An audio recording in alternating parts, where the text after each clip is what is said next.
Bismillahirrahmanirrahim. Alhamdulillahi Rabbil Alamin. Ar-Rahmanirrahim.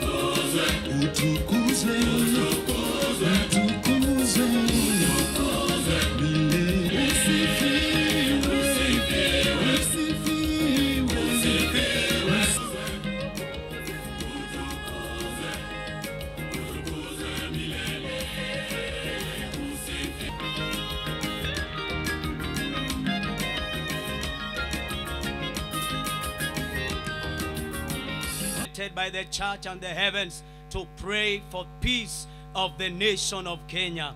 As we pray for this peace and name, that you may bring the nation of Kenya together, we pray for every leader, that everything who is the forgiving, the merciful.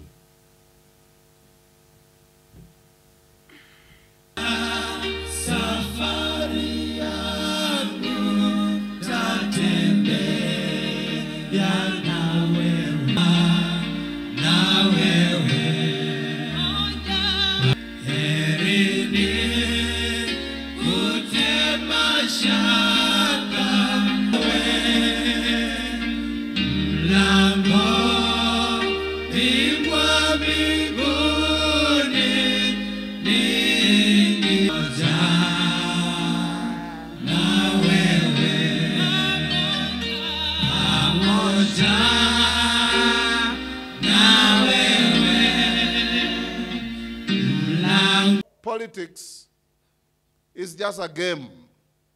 Watu wanajaribu njia hii, wanajaribu njia ingine. Wakimaliza, lazima tuketi pamoja tujenge nchi yetu. Lazima tuketi pamoja tushughulikie wananchi. Lazima tuwape wote ambao wamepata nafasi, akiwa MCA, akiwa governor, akiwa mbunge, akiwa rais wa nchi, nafasi ya kuwafanyia watu kazi. Another time will come, wale wanataka kukompete, filimbi itapigwa na ikilia waingie uwanjani. But for now, let's focus singularly on resolving the challenges that face our country.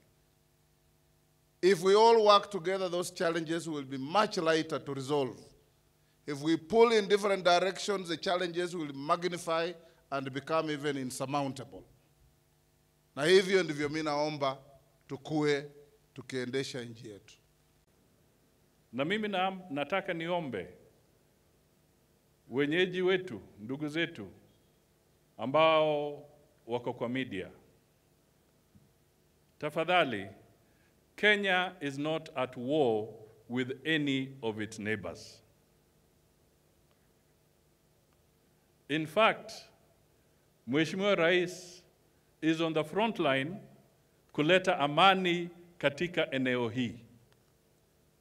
Mataifa yanayumba-yumba, yanapigana, na rais wetu William Samoei Ruto yuko kwa mstari wa mbele kuhakikisha kwamba amani inarejea katika hizi mataifa, kwa sababu vita kule vitanyemelea hapa. Kwa hivyo nataka niombe tu wale ambao wanaandika, kwa sababu tulikuwa pahali tukaona wanasema kuna vita imetokea hapa, kuna kasoro hapa, kuna kasoro hapa. Please media, there is no problem with our neighbors insofar as Kenya is concerned, and if there are any issues, they are normally solved diplomatically. Next year, the year after, na ile nakuja, tushirikiane pamoja. Ikifika 2027, watu wa Iteso na waomba kwa niaba ya Rais wa Jamhuri ya Kenya, that powerful voting power that you have exhibited in the past, please load it onto William Samoei Ruto. Mimi nataka niwaulize wazazi wote nikiwa hapa Busia. Mwezi huu wa Januari, serikali ya Kenya tumetoa pesa bilioni 62 kwa watoto wetu wapate kusoma. 62 billion shillings, ikiwemo shilingi bilioni 10 kwa wabunge wetu waweze kulipia watoto basari. Hiyo pesa tayari tumetoa kama serikali. Ile ya CDF iko kwa account ya CDF, ile ya kwenda primary capitation tumepeleka kwa mashule, ile inaenda TVET tumepeleka kwa mashule, ile inaenda kwa university tumepeleka kwa mashule. Na mimi nataka niwaulize wazazi, kuna viongozi wengine wa haya mashule wanaenda kule wanamwambia mzazi ati pesa ya serikali haijafika, wewe lipa.